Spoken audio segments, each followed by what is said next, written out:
Yes, in theory, yes, but I think, first of all, we should remind ourselves that against the background in India, there was quite a sustained campaign of violence against the British.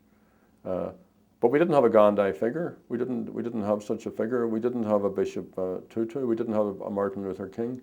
And while they were good and brave people who did proclaim the good news, the fact is, the history of Ireland is one in which the physical force tradition is quite strong.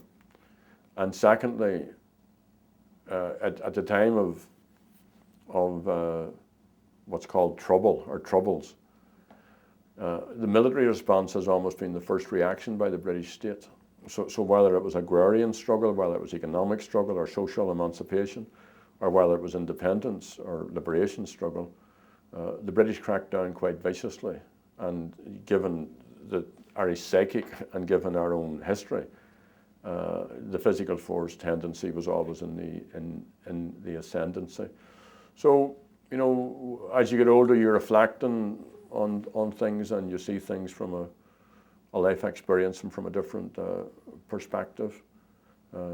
I do think that armed actions were, and I defended them at the time, were justifiable in the context in which they occurred. I don't agree with everything that happened. In fact, I strongly disagree and disapprove of some of the things that happened. But I think the core of what we put together in this process was to develop an alternative to armed action. So it wasn't a matter of condemning or denouncing or marginalizing the people who used physical force. It was a matter of saying to them, look, you don't have to do that because here's a different way to do it.